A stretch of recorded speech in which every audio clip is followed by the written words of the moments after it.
السلام عليكم ايها الشعب العظيم. يا جماعه ايش في الفيسبوك مقلوب علي ليش؟ ايش سويت يا جماعه؟ والله انا شفت الفيسبوك كذا بارد قلب بحميه بحرق لكم الدقاقه حقكم.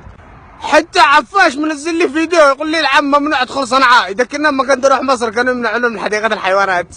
بالله ايش من شعب هذول؟ شوف على حقاره فيهم، زعلوا على الجواز ما زعلوش على شرفهم، على الحريم اللي كانت تبكي وتصيح.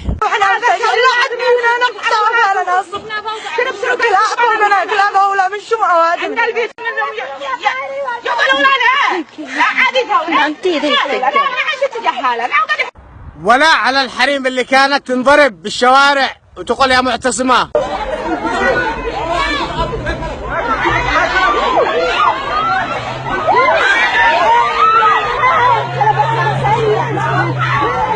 ولا على اللي حرقت شعره بوسط الشارع وتناشد الرجال ولا حد عبره. هذا شعر مرض ابني كفف الناس يخرج الناس من البيت.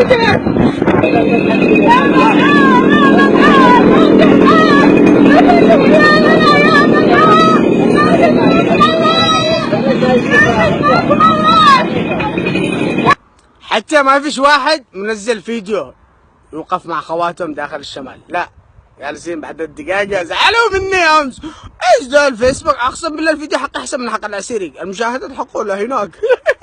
بس الصراحه الغلط تعرفوا من فين؟ من الحريم. انا لازم اقول كلمه حق، الغلط من الحريم. المفروض الحريم قبل ما يروحوا يسووا اعتصامات ولا تبكي ولا تنزل فيديو، المفروض كانت تعلق الدقايق حق الوحده اليمنيه عشان يعبروها.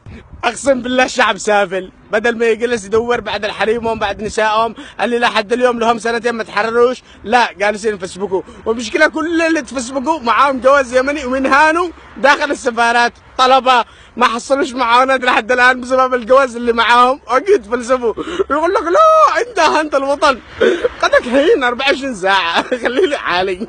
يا جماعه روحوا دوروا لكم وطن بلا حقكم الفلسفه الزايده دي، روحوا دوروا. الواحد مغترب لي بدول العالم جالس لي باوروبا بامريكا بطرف مشكله ومكان احنا ايش؟ عادوا يمني شامخ، اول ما تجي له مشكله ايام امريكان سيتيزن على طول ينبح، ما ينسي انه يمني شامخ على طول يقتل مواطن امريكي. والله اسمعوا روحوا بطلوا حقكم البعرره، روحوا تحرروا وصدقونا الجواز مالوش هيبه.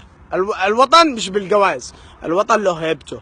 يعني حرروا ارضكم وبعدين اهتموا بالجواز، بلا بقبقه بلا فلسفه، حقكم زايده. لعم دحين بتسووا لي مدري ايش فاعلين منشورات وده العم خلاص الوطن نهان بسبب الحوثي اللي قاعد يدعسك ويدعسك وانت لابس ميري ولحد اليوم انت مغترب على فكره. مش انت بترجع بلادك؟ مش ناوي ترجع بلادك؟ ليش؟ الحوثي بي هنا بيشيل فلوسك بيقول لك مجهود حربي، صح ولا لا؟